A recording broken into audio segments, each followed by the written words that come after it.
Allez, je vous propose de démarrer. Encore une fois, bonjour à tous et bonjour à tous ceux qui viennent de nous rejoindre.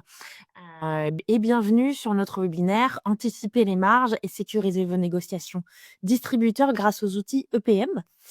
Comme vous le savez, le marché de l'agroalimentaire et de l'industrie agroalimentaire doit relever depuis maintenant plusieurs années de nombreux défis comme des négociations distributeurs qui sont complexes, voire de plus en plus tendues, une volatilité des coûts des matières premières qu'on ne peut plus, nier aujourd'hui et qu'on a tous déjà éprouvé et des contraintes logistiques qui peuvent être fortes. Tout ça, ce ne sont que des exemples de la pression constante qui est observé aujourd'hui sur les marges et la rentabilité du secteur.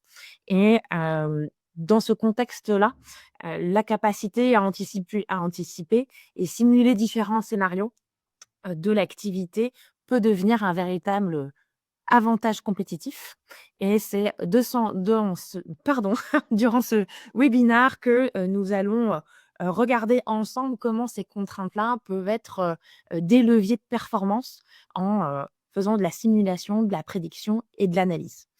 Pour ma part, je suis, Adeline Chaille, directrice data et IA au sein de Micropole Talent et depuis presque 6 ans, j'ai la chance d'accompagner nos clients sur ces grands sujets de transformation et ces grandes problématiques autour de la data. Juste avant que je laisse Valère et Simon, qui sont des passionnés de leur sujet, se présenter, n'hésitez pas à poser, vos questions dans le chat au fur et à mesure et on prendra quelques minutes à la fin pour pouvoir, y répondre. Vous nous dites quelques mots sur vous? Bonjour, Valère Ottaviani, donc je suis un ingénieur de production, qui a été aux opérations et qui maintenant depuis plus de 25 ans, j'accompagne, mes clients, dans leur transformation, digitale. Depuis 5 ans, je me suis vraiment spécialisé, dans le secteur, agroalimentaire en réalisant des études, d'opportunités, de faisabilité, mais aussi des projets. Que ce soit dans le désassemblage, en particulier, dans des abattoirs ou bien, dans, l'assemblage pour la fabrication de plats préparés et de biscuits. Donc j'utilise toute mon expertise pour construire, des pratiques outillées, hein, qui sont, là pour, optimiser les processus et améliorer la performance industrielle. Merci Valère, bonjour à tous, je suis Simon Roy, je suis ravi de participer à ce webinaire avec vous. Je suis chez Micropole depuis 8 ans avec une double casquette. Je suis avant tout consultant expert EPM et en particulier donc, de la solution GDocs qu'on présentera par la suite. Et je suis également manager de l'équipe EPM au sein de l'agence Grand Ouest de Micropole. Alors quelques mots peut-être sur, pour finir cette introduction sur nos différentes organisations et notre positionnement métier. Hem Donc, Micropole est une société qui existe depuis, presque 40 ans maintenant, qui est spécialisée dans la data et l'IA et qui a rejoint le groupe Talent il y a un peu plus d'1 an, avec comme objectif de venir renforcer, toutes les capacités autour de la transformation des entreprises par la data et l'IA, en faisant un acteur majeur en France et en Europe. Talent, pour en dire quelques mots, c'est un groupe international qui est, très ancré en France et qui accompagne de bout en bout ses clients sur, des prestations de conseil en management et en innovation, en ayant des expertises métiers très fortes et en les déclinant sur des projets de transformation numérique, sur l'ensemble, des métiers de la data, de l'intégration d'applications et de problématiques, digitales. Si on focus un petit peu sur les types d'accompagnement que l'on mène, notre positionnement, c'est vraiment d'être présent de bout en bout, avec vous, pas forcément comme un cabinet de stratégie, mais comme un cabinet qui est pragmatique, qui va pouvoir accompagner, conseiller et concevoir, mais également être un faiseur et implémenter des projets. On s'appuie pour ça évidemment sur toute la puissance de, la data et de l'IA, qui fait partie vraiment de notre ADN autour de l'innovation. Ça se ressent d'ailleurs sur toutes les expériences qu'on peut faire, notamment sur, l'industrie agroalimentaire où on a eu l'occasion, par exemple, d'accompagner des clients aussi bien sur des mouvements importants de transformation sur des processus métiers, de la performance industrielle, comme tu disais, Valère, mais également sur de l'exploitation et l'installation de nouvelles solutions d'ERP, notamment spécialisées dans le secteur comme VIF, et de déploiement de corps systèmes dans des projets de convergence sur différents sites de production, jusqu'à vraiment l'accompagnement au change sur les usines et les sites de production directement. Hem, la performance et l'accompagnement d'une meilleure performance pour nos clients est vraiment au cœur de ce qu'on va faire, et je trouve que le positionnement de l'EPM, le matérialise extrêmement bien, parce que l'EPM, donc Entreprise Performance Management, a finalement 3 objectifs. C'est d'accompagner, nos clients dans des scénarios qui leur permettent de faire de la simulation, de la prédiction et de l'analyse de leurs données. C'est un métier qui vient initialement plutôt de la finance, mais qui s'est ouvert à tous les processus de l'entreprise au fur et à mesure des années, et de la même façon, on accompagne nos clients de bout en bout et de manière agnostique sur toutes les solutions du marché.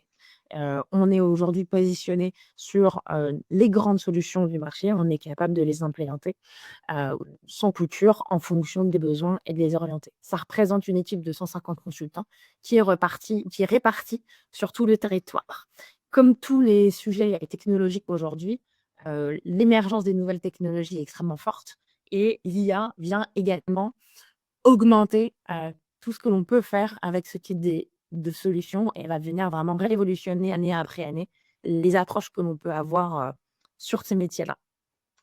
Je referme maintenant la parenthèse, et on a vraiment le croisement entre ces offres et les expériences et les expertises, de talents métiers sur l'industrie agroalimentaire, dont tu vas nous parler un peu plus, Valère.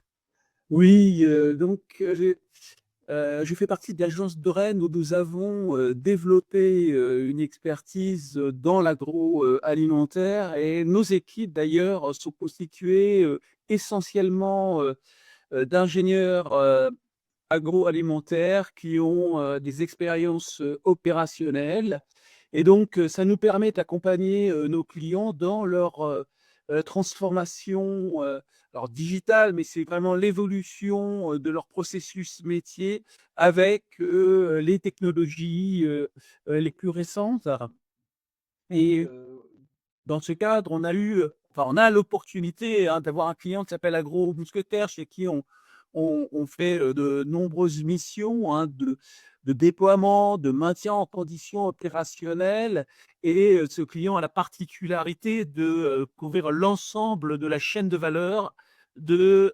l'agroalimentaire, et ça nous a permis de renforcer bien sûr nos savoir-faire avec, cet acteur qui est, intégré. Donc de la production des matières premières agricoles, de leur approvisionnement, hein, donc des producteurs éleveurs, vers, les sites de transformation.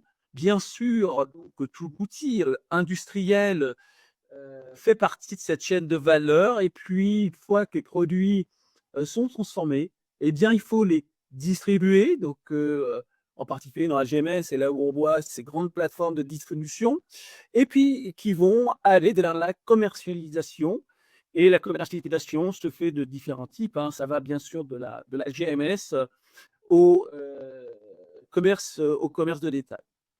Donc toutes ces expériences que l'on a donc avec Agro, mais aussi plein d'autres, clients, eh bien, nous a amenés à être confrontés à des enjeux récurrents, chez tous nos clients.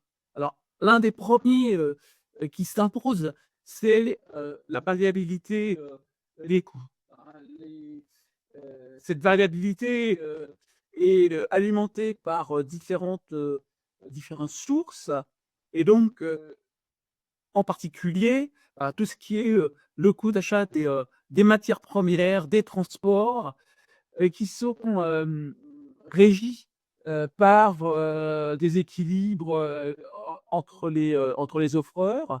On a bien sûr, heu, l'impact, alors cet impact lié à des cours, hein, pour ceux qui utilisent du chocolat aujourd'hui, ils sont, extrêmement, touchés par, la hausse, de ce produit, et donc il est, important de bien, mesurer tous les impacts vont avoir ces variabilités de coût d'achat et de cours sur la rentabilité de l'entreprise.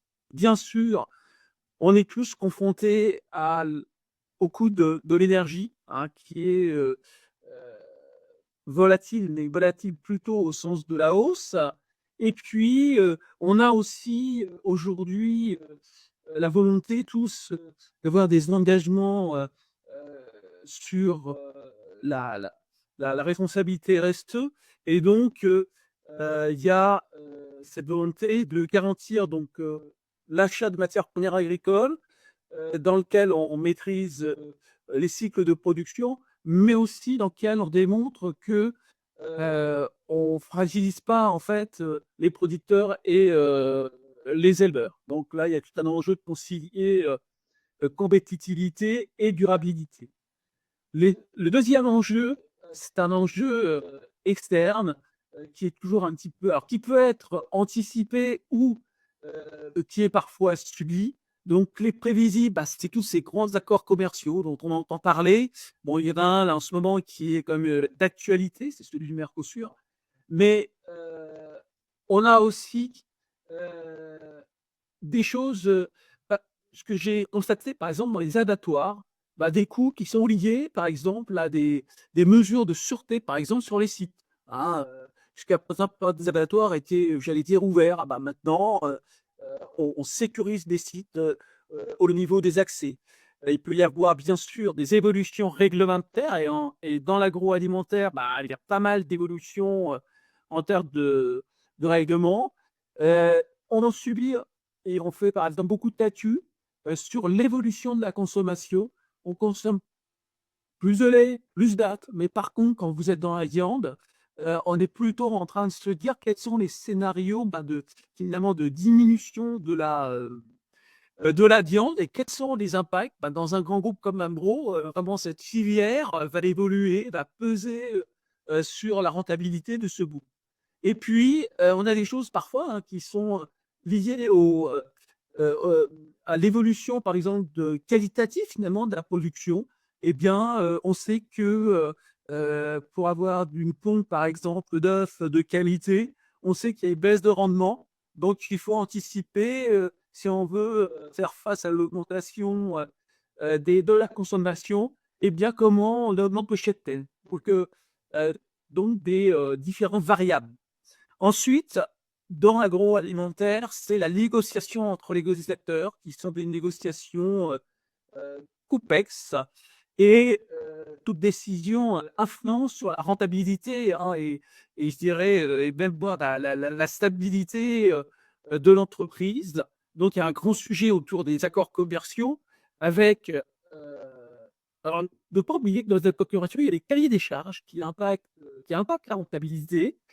Bien sûr, il y a tous les mécanismes de remise hein, sur facture, hors facture, avec les nouveaux instruments promotionnels. Et tout ça, ça impacte la marge et il y a un suivi fin à réaliser. Tenir compte aussi que toutes ces marchandises sont transportées.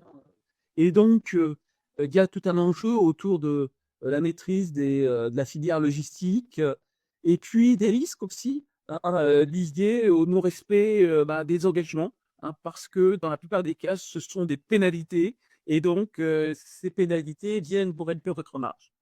Et il y a aussi peut y avoir des conséquences financières lorsque on ne respecte pas les contrats. Le dernier point, nous constate, c'est que face à cet environnement hein, dans lequel bah, on va dire, il y a un champ de contraintes important, eh bien, il est important de se préparer, je dirais, à l'imprévu. Et donc, se préparer à l'imprévu, ça veut simplement dire quoi? C'est d'avoir des process internes dans l'entreprise, outillés, c'est pour avoir de la réactivité, bah, pour gérer cet imprévu. Quand vous avez une crise sanitaire ou bien alors, il y a eu des incidents forts, hein, je pense à, par exemple, de l'alliance de cheval qui s'est des en place de bœuf ou des sujets autour du lait, maternel, des choses autour de la production, je pense à des eaux minérales ou bien, par exemple, des sujets autour de pizza. Eh bien, les opérations effectivement interviennent, traitent au sujet en premier, mais il est très important derrière de mesurer les impacts de ces crises, on va dire, pour, savoir, bah, quel quel est l'impact sur, l'avenir finalement, de l'entreprise. Donc en particulier, est-ce que, ça ne modifie pas, le positionnement, par exemple sur un marché?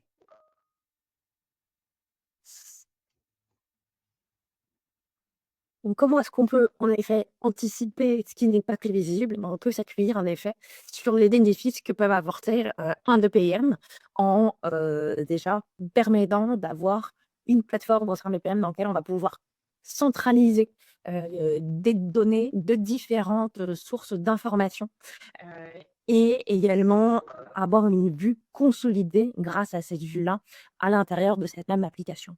À partir de là, on va en effet pouvoir faire plusieurs simulations de scénarios, sur, en effet, comme tu l'indiquais, des évolutions réglementaires, des, différentes crises, des évolutions de prix, ou des événements climatiques. Par exemple, là, les scénarios ne sont limités que par notre imagination.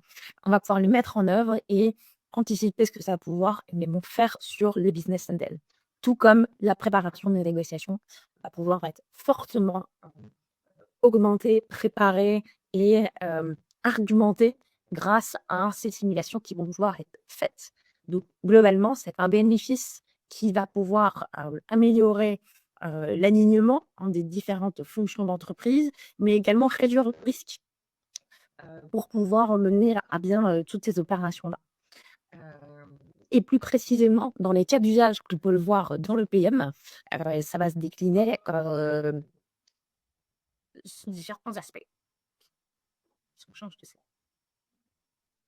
Donc, après, cette présentation, des bénéfices, je souhaitais faire un focus, sur, ce qu'on appelle, le Sales and Operation, plan industriel et commercial, qui est, un process, dans lequel, l'entreprise finalement, vient, vérifier la faisabilité, de ses ambitions, en termes de positionnement sur un ou des marchés, en termes de prévision des ventes par famille de produits, zone, géographique, sur un horizon 12 à 18 mois, voire 24 mois, glissant.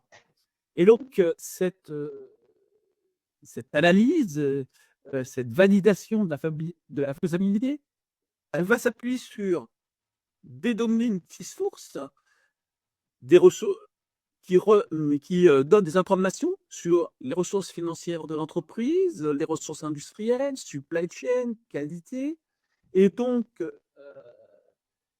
ce process a besoin de pouvoir analyser, je dirais, les périodes passées, en tirer des retours d'expérience. Alors pas seulement, sur des constats, mais aussi, sur, la possibilité de faire de l'analyse de la donnée au travers, de tableaux de bord, de projections et de pouvoir aussi, simuler, différentes sortes de scénarios suivant ces différentes variables que sont la finance, l'industrie de la dimension industrielle, la supply chain, la qualité.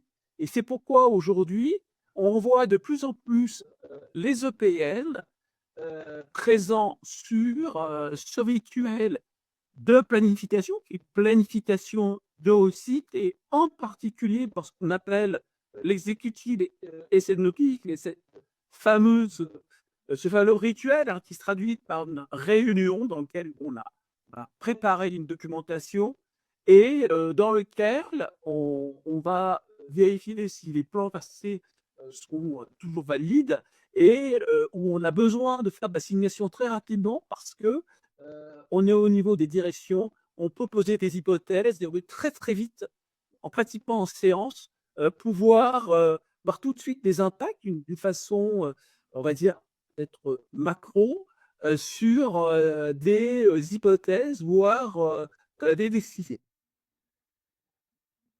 Le deuxième, heu, le 2e champ que je voulais aborder, c'est comment, ces applicatifs EPM, finalement, répondent aux enjeux de l'agroalimentaire. Eh bien, heu, l pour ce qui est de répondre à cet enjeu, de coût, eh bien, cette capacité de simulation, va vous permettre de pouvoir, tout de suite, voir au niveau de l'entreprise, la hausse, du matière première. Alors ça peut être du sucre, ça peut être, pourquoi pas, du chocolat et de pouvoir répondre, par exemple, à la GMS qui peut parfois vous mettre la pression en vous demandant: «On comprend qu'il y a une augmentation, des prix, mais nous, nos consommateurs, ils veulent, toujours le même prix de vente». Donc les outils, ce type d'outils de stimulation vont vous permettre, d'aller essayer de trouver, d'abord des arguments pour défendre, vos prix de vente, pour défendre vos marges, puis ensuite, peut-être de trouver, je dirais, un arbitrage, avec votre client. D'un point de vue, contraintes externes, donc quand elles sont prévisibles, eh bien, vous pouvez travailler des scénarios, hein, avec, les hypothèses, de ces éléments externes et puis quand on est plutôt sur de la crise, eh bien, une fois qu'on a, géré, opérationnellement la crise, dans un deuxième temps, pouvoir, communiquer, auprès d'une direction générale, voire bien sûr des actionnaires, quels sont les impacts de cette crise et de pouvoir le faire d'un point de vue, multifacteur, hein, gestion industrielle, financier, mais aussi, positionnement auprès des clients, positionnement heu, le l'autre réponse, elle est bien sûr pour lorsque vous êtes dans vos négociations, ces fameux, réunions, échanges, lorsque vous êtes, avec votre client. En face de vous, vous avez un acheteur, hein, qui, pousse un certain nombre de, demandes et ces applicatifs qui vous permettent de mesurer, très rapidement, les impacts vont vous permettre, je dirais de vous conforter, dans votre expérience. Ce que vous faisiez, de tête, par expérience et bien vous allez pouvoir de rendre plus factuel. Donc vous allez pouvoir, soit vous conforter, soit peut-être vous ouvrir, de nouvelles, pistes de Lego, avec, ce type, d'application. Et puis pourquoi ça favorise une approche proactive? Ça vous permet de vous préparer. C'est-à-dire que, vous pouvez processer avec un outil et donc, vous pouvoir répéter ce que vous allez, devoir opérer et donc ce côté anticipation va vous permettre, de contribuer à rendre votre, entreprise plus agile et plus résiliente.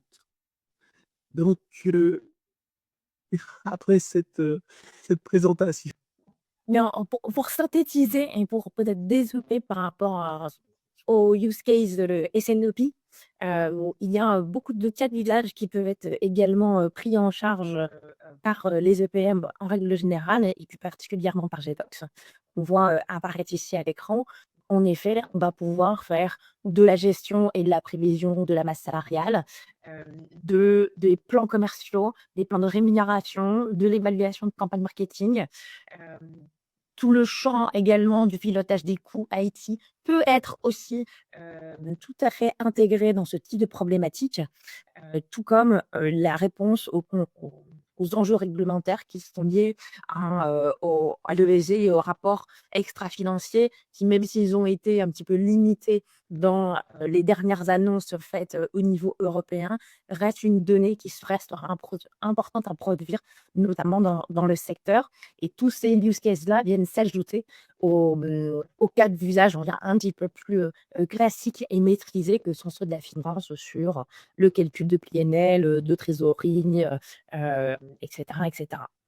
Donc avec ces solutions-là, notamment sur Jedox, ce qui est intéressant de retenir, c'est que c'est des solutions extrêmement adaptables et qui sont centrées sur le besoin de nos clients et qui sont tout à fait possible de les faire, sur mesure, extrêmement flexibles, qu'on peut les intégrer à toutes sources de données, de votre système d'information et que ça reste des solutions qui sont simples, extrêmement automatisées avec des logiques, de prédiction d'IA, mais aussi, de choses que l'on connaît bien, basées sur des perspectives un peu liées à l'Excel qui reste le premier EPM, au sein des entreprises aujourd'hui. Alors, Micropole et Tetox, c'est un partenariat structuré depuis plus de 10 ans avec nos 15 consultants, hein, pour la grande majorité certifiés sur la solution.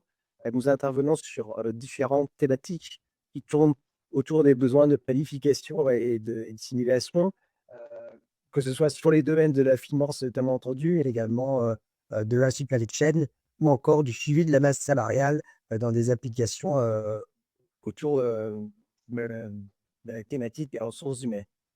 Et Campo et GDOT, c'est plus de 50 projets réalisés pour des clients de tout secteur, que ce soit dans l'industrie, dans les services de soins, dans l'immobilier, hein, les 3 secteurs où nous avons développé des applications vraiment d'envergure, que ce soit pour Sagem comme dans l'industrie, des domaines de santé, donc services et soins, hip-hop, Pumps, mais aussi bien sûr auprès de plusieurs entreprises du secteur de de l'agroalimentaire qui sont très sensibles à tous les enjeux évoqués plus tôt par Valère. Il est temps donc de basculer sur la partie démonstration de la solution pour l'introduire. Donc cette application a été développée spécifiquement pour répondre aux enjeux industriels agroalimentaires. Il s'agit d'exemple de l'e-commerce de Gbox, comme Adi l'a pu le dire précédemment. Gbox est un outil très adaptable. Donc, on pourrait imaginer beaucoup d'autres approches en termes de modélisation et de présentation afin de correspondre à vos besoins et enjeux.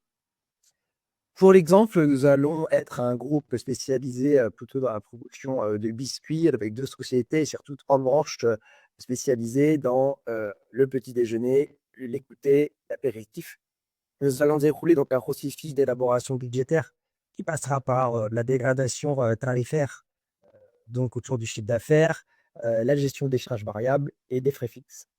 Pour cette démonstration, j'aurai 2 cassettes, une cassette de responsable du contrôle de gestion et également, on basculera sur une vision commerciale avec donc 2 focus sur le chiffre d'affaires. Donc je bascule dans l'Itigenox. Donc je suis sur ma page d'authentification. Je vais me connecter en tant que responsable de contrôle de gestion. Donc là, comme vous l'avez noté, on est le 4 décembre. Il est donc le grand temps de finaliser le budget. Et donc, on va regarder un petit peu où on en est dans l'avancement de notre budget. En se connectant à la GDocs, on a, voilà, ça a été choisi, c'est d'arriver d'abord sur un écran d'accueil qui va résumer un certain nombre d'indicateurs clés concernant nos différentes branches qu'on peut retrouver ici. On a des sélecteurs de contexte. Ici, je me suis positionné sur ma branche petit déjeuner. Donc, je suis sur dès 2026 et on voit que déjà, par rapport à ce contexte-là, j'ai un commentaire qui a été saisi à gauche. Et par rapport aux dernières actions qu'on a faites, j'ai pas la possibilité de modifier mon commentaire pour rajouter une nouvelle information. Donc, j'ai la pose des CAPEX. Hein, j'ai travaillé sur les investissements. Donc, j'ajoute cette information. On voit mes CAPEX d'ailleurs qui sont bien visibles à l'écran. Et ça me permet d'introduire les premières fonctionnalités ici, les tester directement en clic droit sur la donnée, qui est l'historique valeur, qui va nous permettre de voir les différentes modifications qui ont été apportées sur ce commentaire. Donc, notamment, il y avait il y a quelques semaines une information liée à la hausse des coûts des matières premières sur le son là-bas. Par la suite, dans cet écran, donc, on a plusieurs blocs focalisés sur certaines thématiques. Le premier bloc est un focus sur la production. On a donc à nouveau des sélecteurs pour sélectionner typiquement des marques ou des clients en particulier et des indicateurs autour du volume des chiffres d'affaires et de la marge sur coût variable. Tout est contextualisé, comme j'ai déjà pu le dire, en particulier si je choisis au milieu de mes marques de me concentrer sur mes marques de distributeurs. On voit notamment que mon graphique à droite s'adapte automatiquement pour présenter les marques avec et le plus gros chiffre d'affaires et les plus grandes quantités qu'on voit apparaître en haut. J'ai ensuite un deuxième bloc qui va me remonter des informations liées à mes KPI RH, donc autour du nombre de TP, de la masse salariale brute en particulier, puisqu'on pourrait tout à fait imaginer, comme ça a été évoqué plus tôt, avoir une rubrique sur la gestion de la masse salariale et donc de nos ressources au sein de cette application.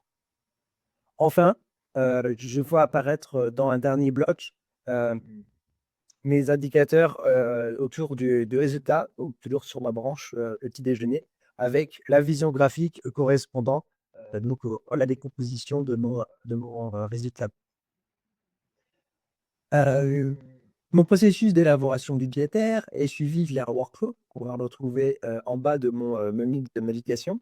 Et donc, si je bascule sur ce workflow, je vais voir notamment que pour ma branche petit déjeuner, mon chiffre d'affaires, qui est sélectionné ici même dans ce menu déroulant, n'a pas du tout été validé par les opérationnels, contrairement à ma branche goûter ou à ma branche apéritif qui est bien au circuit de validation finale. Donc, je vais alerter mon commercial pour qu'il finalise sa saisie. Donc, ici, on pourrait tout à fait imaginer voilà, un petit bouton qui permet de t'envoyer directement un mail à mon commercial pour l'informer qu'il a une action à effectuer. J'ai basculé sur une deuxième session dans mon navigateur qui va correspondre à la session de mon commercial. Mon commercial, comme vous pouvez le voir, il n'a pas accès exactement à la même interface, mais déjà, d'un point de vue GDocs, chez lui, il n'a que la possibilité de saisir des données et d'accéder à certains modules qui sont dans la base de données, de la création de rapports ou l'ETL qui est également intégré dans cet outil GDocs. Donc, il a déjà une interface outil un petit peu épurée. On voit ici qu'en termes de vue de navigation, il a accès à beaucoup moins de choses que notre responsable de contrôle de gestion. En l'occurrence, il ne va accéder qu'au module des chiffres d'affaires et à 2 écrans de reporting. Il a également un troisième accès de la section des droits qui porte sur l'entité. C'est-à-dire qu'ici, il n'a accès qu'aux entités de la société 1, à savoir la branche goûter et la branche petit déjeuner qui va m'intéresser.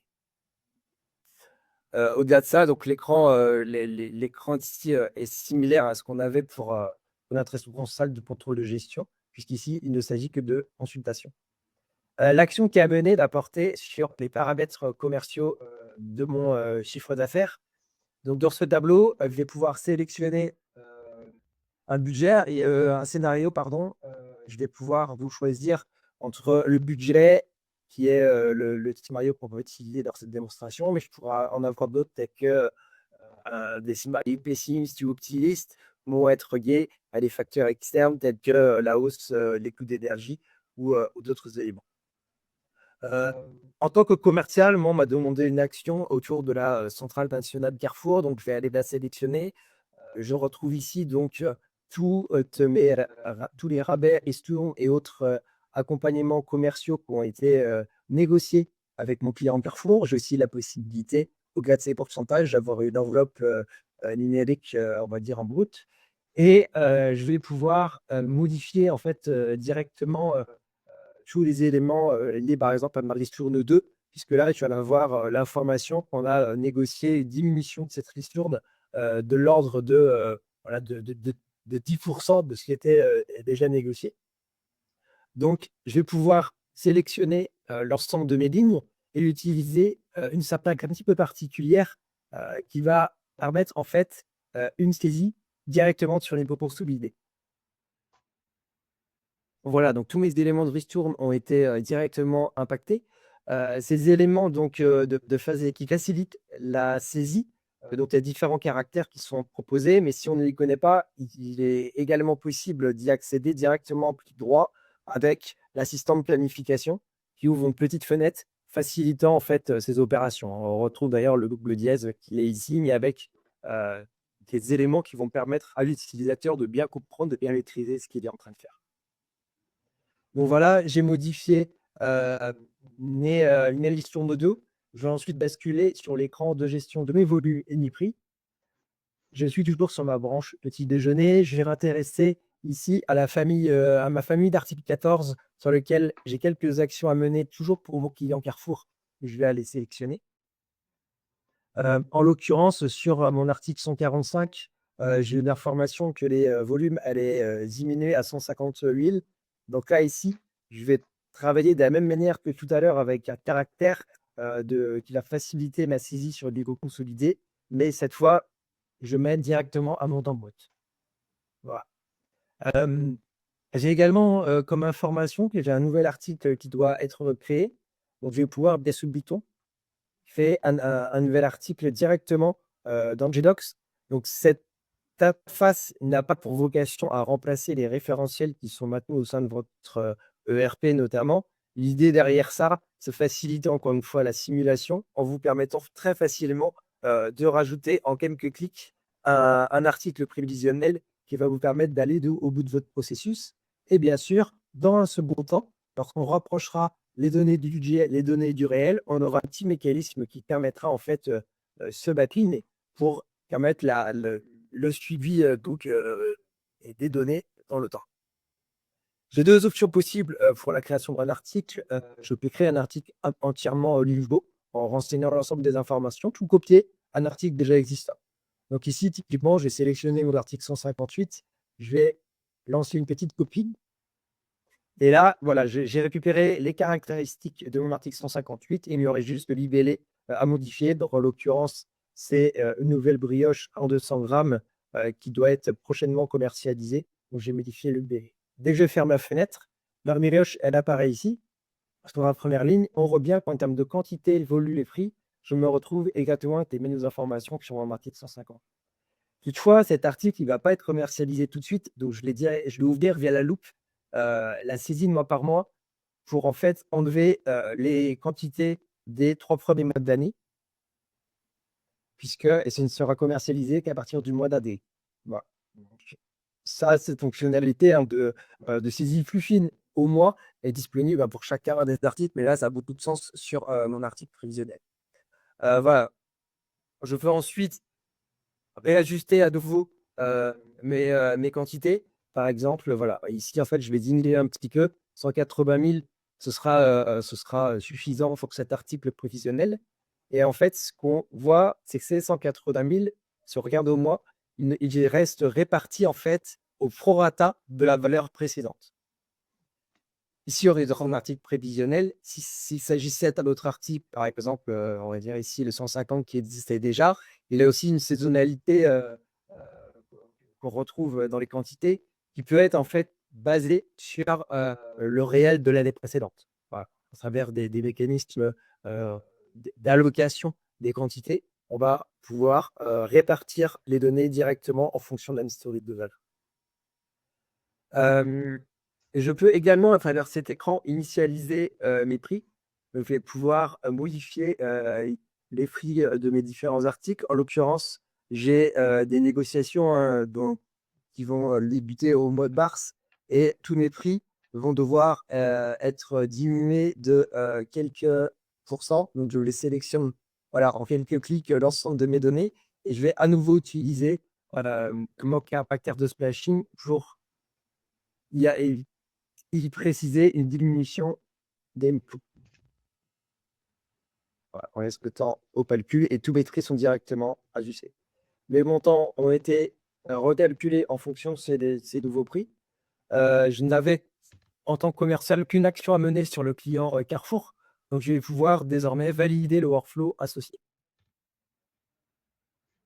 Donc, je peux préciser, j'ai un petit commentaire, l'opération que je viens de mener, Carrefour est OK, et je vais envoyer ma saisie pour validation à mon responsable. Comme vous pouvez le constater, la saisie est désormais bloquée puisque le workflow est au statut intermédiaire en attente de validation par le responsable.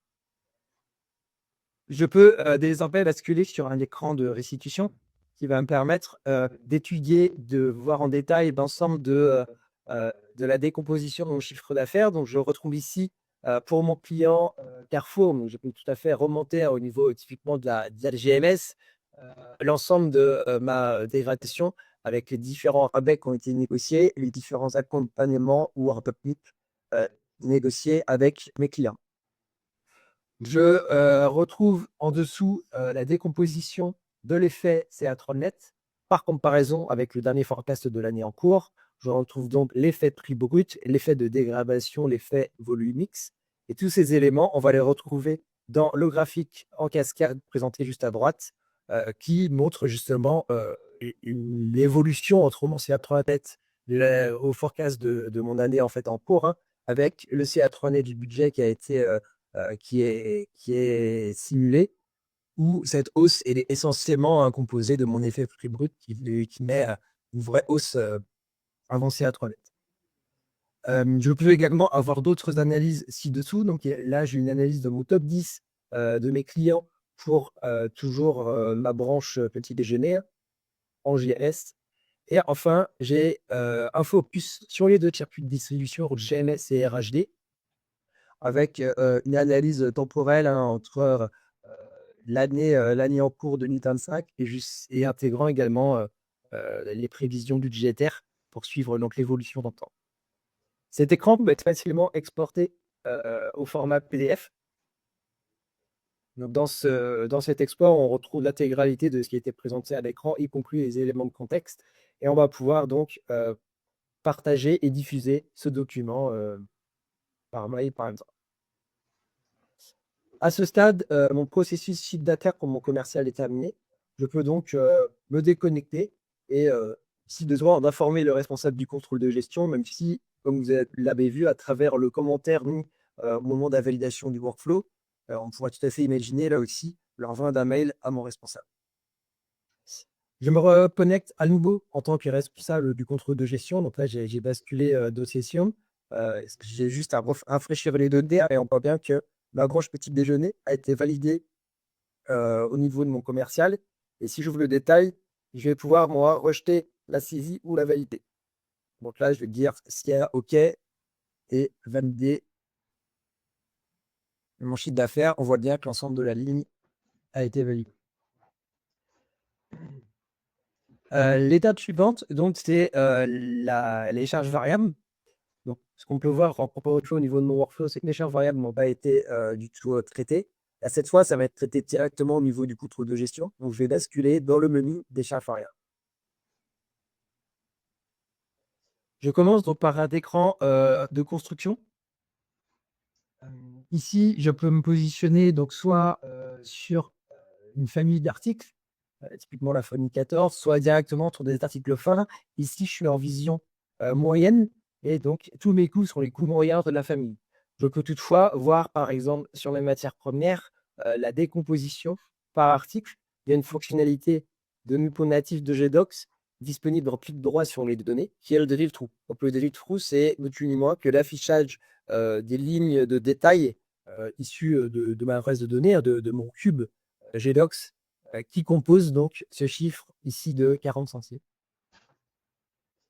Si je veux me faire une saisie, je peux basculer par exemple sur un article, mon article 159 par exemple, cette fois en vision Byler, et je vais pouvoir modifier par exemple ma matière première où j'ai constaté une hausse.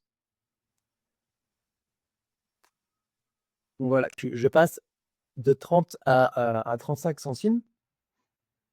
On aurait pu aussi, en amont de cela, on va voir directement l'impact ici, initialiser ces coûts en amont avec le petit bouton qui est présenté au-dessus du tableau. Ça veut dire qu'en fait, là, tous ces coûts, l'idée, c'est qu'ils soient récupérés depuis vos systèmes, en particulier vos données du réel issues de votre ERP, pour ne pas avoir à tout remettre, bien entendu, de un outil comme GDocs. Donc, typiquement, si je clique sur ce bouton, j'ai un petit processus ETL.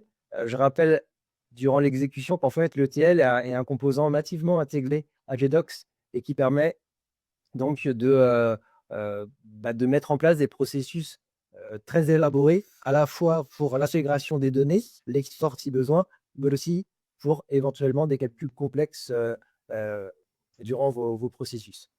Donc là, on voit que typiquement, en ayant rechargé les données à la matière première, elle est bien repassée à 30 centimes.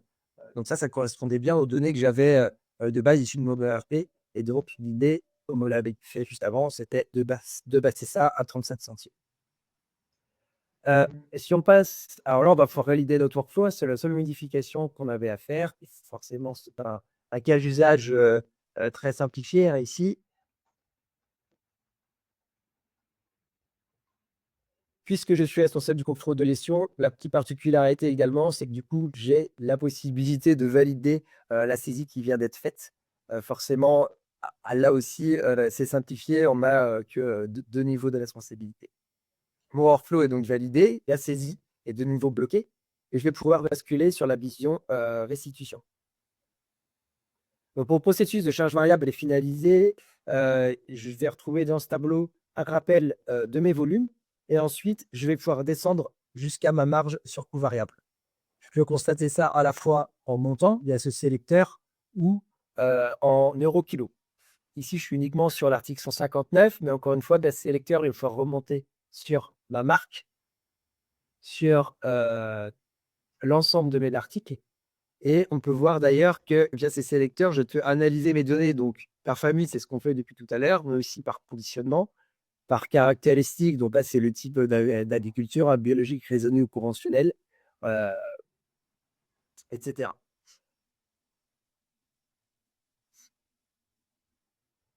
Je peux, si besoin, exporter ce tableau sous l'Excel via le bouton qui est au-dessus. Ça ouvre donc directement. Alors, c'est sur un autre écran. Ça arrive.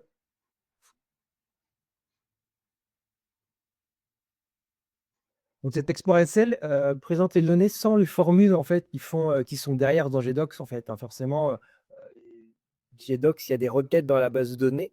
Là, les données sont directement en numérique, et ce qui permet derrière de pouvoir les exploiter si besoin, faire des petits calculs complémentaires si vous en avez besoin, si vous avez besoin d'aller jusque-là.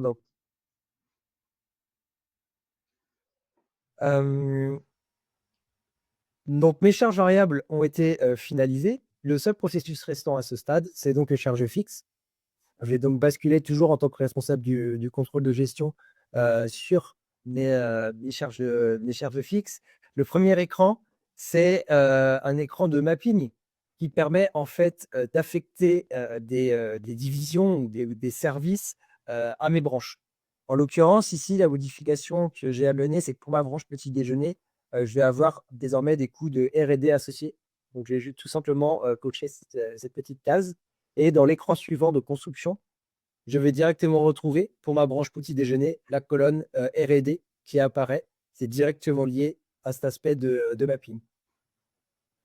Là, j'ai une information donc, que je dois intégrer qui est que donc, on va devoir participer à la R&D à travers le financement d'un BTP R&D. Donc, je dois rajouter ici les charges associées. Donc, je vais mettre par exemple une masse salariale de 60 000 euros ainsi que des charges patronales associées de 30 000 euros. Dans cet écran, alors qui est un petit peu grand, on a également, encore une fois, la possibilité d'ajuster au mois le mois. Typiquement, ça va avoir du sens parce que là, en fait, oui, c'est bien un salaire annuel de 60 000 euros, mais qui débutera qu'au mois de mars, vous pouvez pouvoir directement supprimer les données. Là, la touche que j'ai utilisée, tout simplement, c'est la touche support de mon clavier.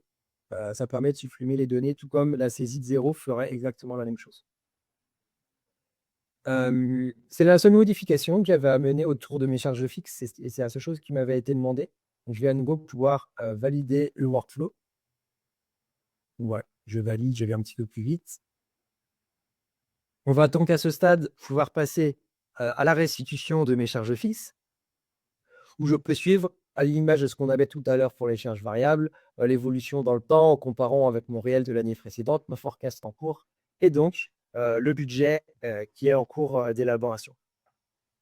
Ici, je peux montrer une autre petite fonctionnalité native de GDocs, c'est la possibilité de faire du drill down, c'est-à-dire qu'ici, sur les éléments, sur un élément tel que les frais de personnel opérationnel, de pouvoir cliquer dessus et ouvrir des niveaux inférieurs. Donc, mes 1 300 000 là, pour nos budgets sont composés de 770 000 de masse salariale opérationnelle et de 530 000 de charges patronales. Et en cliquant dessus, je te ferme. Ça, c'est totalement natif. Tout est OK au niveau de mes charges fixes. Comme je peux le constater au niveau de mon workflow pour ma branche ce petit déjeuner. Tout est OK, donc là, je suis sur les charges variables. Tout est OK également au niveau des charges fixes. Et donc, j'ai terminé toute cette partie d'élaboration et je vais pouvoir regarder mon PNL. Donc, le PNL, ici, il est en vision détaillée. Il permet de descendre du CA net jusqu'au résultat net qui est tout en bas, en passant par mes différents résultats financiers et marges. Je peux afficher une vision plus synthétique, voilà, des principales lignes afin de faciliter la lecture. Là, je suis en montant, j'ai la possibilité de basculer sur une vision montant versus le CA trop net, mais également une vision contribution qui va surtout être pertinente si on se met au niveau d'une société pour constater que la branche petit déjeuner contribue à hauteur de 80% du chiffre d'affaires versus la branche BT à 20%. Voilà, écran tout à fait adaptable par rapport aux besoins des mots sociétés. À ce stade, on peut également regarder donc, en termes de reporting, le tableau de bord qu'on avait au début, qu'on a déjà vu tout à l'heure. Ce tableau de bord, il a été automatiquement adapté, les données ont été automatiquement adaptées par rapport aux modifications qui ont été faites. Tout est centralisé dans GDocs et donc chaque chiffre saisi, à partir du moment où il y a la validation, est automatiquement pris en compte. Donc là, on est sur un tableau de bord assez riche, on va dire. On a la possibilité également de créer des tableaux de bord un petit peu plus visuels et interactifs. Donc, comme celui-ci, on a fait le choix d'afficher seulement 3 KPI avec la vision sur l'année précédente, 2 graphiques, dont un qui représente la répartition en termes de CA brut par entité, un peu d'interactivité. Par exemple, si je clique sur une entité au sein de mon graphique camembert, je vais retrouver le top 10 de mes clients. Petite fonctionnalité qui est présente ici sur les chiffres, la possibilité d'afficher du détail. Donc, on clique droit sur mon CA brut. Je peux faire le choix d'afficher le détail par client. Donc là, ça m'ouvre une petite fenêtre de drill où on voit que mes données sont présentées donc, avec l'axe des clients sur la gauche. Si j'ouvre GMS, je retrouve mes différents clients. Et si je peux également, à travers mon petit bouton pivot, faire quelques modifications. Par exemple, ici, je vais choisir d'aller au réel et donc sur les années où ça fait du sens. Donc, pour ça, je vais afficher les années hop, en colonne et je vais sélectionner 2024 et 2025. Je sélectionne la version qui correspond à ces années-là. Et là, je vais pouvoir, ici, à travers cette interface, commencer à utiliser un petit peu d'IA. Donc là, j'avais le petit bouton en haut et je vais pouvoir demander au moteur IA de me faire une petite analyse des données qu'il voit à l'écran. Alors là, je l'ai fait très rapidement avec le bouton qui était en anglais. On a également la possibilité de faire ce genre d'interrogation en français et d'écrire en langage naturel des questions. Donc voilà, on a une première analyse qui sort, assez simple forcément vu le cas d'usage, mais qui met en avant voilà, une croissance assez importante de Carrefour et Intermarché par nos clients. Et là, on pourrait, via ce bouton, afficher des éléments un petit peu plus complets et un peu mieux organisés, structurés, si besoin. Pour continuer et finir cette démonstration sur la partie IA, on a également donc, la possibilité, à travers l'outil GDocs, de faire de l'IA prédictive. Juste avant, ce qu'on voulait, c'était de l'IA générative dans l'idée des outils type ChatGPT. Là, on est sur de l'IA prédictive. Ça veut dire qu'on va faire appel à des algorithmes de machine learning. Donc là, on a créé plusieurs petits cas d'exemple. On va pouvoir regarder celui-là, qui est la projection de notre branche petit déjeuner dans le temps. Donc là, on s'est positionné voilà, pour voir les prédictions automatiquement calculées en vision moyenne, en prédiction haute ou en prédiction basse sur les 2 prochaines années. Via ce petit bouton, je peux afficher l'ensemble de mes données qui font effectivement apparaître une très forte saisonnalité de mon activité et qui est effectivement reflétée dans les années futures. Donc voilà, pour utiliser ces algorithmes, c'est très simple. On a un assistant fourni par GDocs. Par contre, ça nécessite un petit peu d'historique de données pour être capable forcément de calculer les données du futur. C'est tout pour cette démonstration. Si vous avez des questions, n'hésitez pas. Je ne sais pas s'il y en a quelques-unes qui ont été posées, dans le chat. Mais j'ai eu le temps de regarder pendant que je faisais ta démonstration. Déjà, merci beaucoup pour l'ensemble des éléments partagés.